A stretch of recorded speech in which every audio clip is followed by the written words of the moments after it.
Hello hi friends, ఎలా ఉన్నారండి? అందరూ బాగున్నారు కదా? ఈరోజు వీడియోలో పిల్లలకి జ్ఞాపశక్తి పెరగాలన్నా అలాగే వాళ్ళకి ఉన్న నీరసాన్ని తగ్గించాలన్నా ఈ బాదం పాలు అయితే బెస్ట్ అండి. వీటిని రోజు తీసుకోవడం వల్ల హెల్త్కి అయితే పిల్లల నుండి పెద్దవాళ్ళకు కూడా చాలా మంచిది. దీని ప్రాసెస్ చూద్దాం.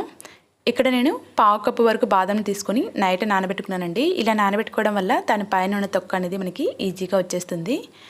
దగ్గర నానబెట్టుకోవడానికి టైం లేకపోతే కొంచెం వేడి వాటర్ ఉంటాయి కదా, వాటిని వేసేసి హాఫ్ అన్ అవర్ సైడ్ ఉంచుకున్నామంటే మనకి ఈజీగా దాని పైన ఉన్న తొక్క అనేది రిమూవ్ అయిపోతుంది. ఆ తర్వాత ఇలా దీని పైన ఉన్న తొక్కను మొత్తం తీసేసుకొని నేను ఈ బాదం పాలను తయారు చేయడానికి 1/2 లీటర్ మిల్క్ అయితే తీసుకుంటానండి. అందులో నుంచి ఒక చిన్న గ్లాస్ మిల్క్ను ఇందులోనికి వేసేసుకొని ఈ విధంగా ఫైన్ పేస్ట్ లాగా మనం మిక్సీ పట్టుకోవాలి. ఈ పేస్ట్ను ఒక బౌల్లోనికి వేసేసుకొని బౌల్ని సైడ్ పెట్టేసుకోవాలి. ఆ తర్వాత నెక్స్ట్ ఒక బౌల్ తీసుకొని అందులోనికి ఇక్కడ నేను కలర్ కోసం కొంచెం కస్టర్డ్ని అయితే తీసుకున్నానండి. 1/2 టీ స్పూన్ వరకు తీసుకున్నాను, ఎక్కువ తీసుకోవద్దు. లీటర్ పాలతో తీసుకున్నారంటే ఫుల్గా 1 టేబుల్ స్పూన్ వరకు కస్టర్డ్ పౌడర్ అయితే తీసేసుకోవచ్చు. కలర్ కోసం వేసేసి ఉండలు లేకుండా మిక్స్ చేసుకొని సైడ్ పెట్టేసుకోవాలి. ఆ తర్వాత గ్యాస్ మీద కడాయి కానీ లేకపోతే బౌల్ కానీ పెట్టేసుకొని అందులోనికి మిగిలిన పాలను అయితే వేసేసుకోవాలి. పాలు ఒకసారి ఇలా పొంగొచ్చేసిన తర్వాత దీనిని మిక్స్ చేసుకొని ఆ తర్వాత మనం సైడ్ పెట్టుకున్న బాదం పేస్ట్ ఉంది కదా, అందులోనికి వేసేసుకోవాలి. రెసిపీ చేయడం చాలా సింపుల్ అండి, ఈజీగా చేసేయచ్చు. ఎవ్రీ మార్నింగ్ పిల్లలకి ఇచ్చామంటే వాళ్ళకి హెల్త్కి చాలా మంచిది, అలాగే వాళ్ళ జ్ఞాపశక్తి కూడా చాలా బాగా పెరుగుతుంది. ఇందులో ఉన్న పచ్చివాసన పోయేంత వరకు మనం దీనిని ఒక 2-3 మినిట్స్ మిక్స్ చేసుకుంటూ ఉండాలి.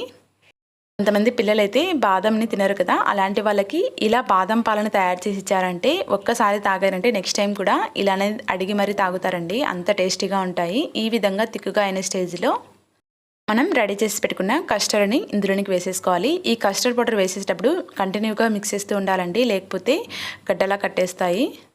మిక్స్ చేసుకున్న తర్వాత ఇందులోనికి తగినంత షుగర్ని అయితే యాడ్ చేసుకోవాలి. మీ స్వీట్ని బట్టి దీనికి అడ్జస్ట్ చేసుకుని యాడ్ చేసుకోవచ్చు అండి. ఇక్కడ నేను 4 టేబుల్ స్పూన్ వరకు అయితే యాడ్ చేశాను. షుగర్ మొత్తం మెల్ట్ అయ్యేలా మిక్స్ చేసుకోవాలి. అలాగే కస్టర్డ్ పౌడర్ యాడ్ చేసాం కదా, ఆ తర్వాత ఎక్కువసేపు మిక్స్ అయిన అవసరం లేదండి. జస్ట్ మనకి షుగర్ అనేది మెల్ట్ అయితే సరిపోతుంది. చూసారు కదా, కొంచెం కలర్ కూడా చేంజ్ అవుతుంది. ఈ విధంగా అయిన స్టేజ్లో మనం గ్యాస్ ఆఫ్ చేసుకుంటే సరిపోతుంది. బాదం పాలు అయితే బాగా చల్లారిన తర్వాత మనం గ్లాస్లోనికి సర్వ్ చేసేసుకోవచ్చు. వింటర్ సీజన్లో అయితే ఇలా గోరువెచ్చగా ఉన్నప్పుడు పిల్లలకైతే సర్వ్ చేసి ఇచ్చారంటే చాలా ఇష్టంగా తాగుతారు. అలాగే సమ్మర్లో అయితే కొంచెం మనం ఫ్రిడ్జ్లో పెట్టుకొని తాగామంటే చాలా టేస్టీగా ఉంటాయి. మీకు ఎలాగ నచ్చితే అలాగైతే తీసుకోవచ్చు. ఇక్కడ నేను చిన్న చిన్న పీసెస్గా కట్ చేసుకున్న బాదం పీసెస్ని అయితే వేసుకుంటున్నాను. అంతేనండి, మీరు కూడా ట్రై చేసి మీకు ఎలా వచ్చిందో కామెంట్ చేయడం అయితే అసలు మర్చిపోవద్దు. అలాగే ఈ వీడియో నచ్చినట్టయితే లైక్ చేయడం, సబ్స్క్రైబ్ చేయడం కూడా. Thank you for watching.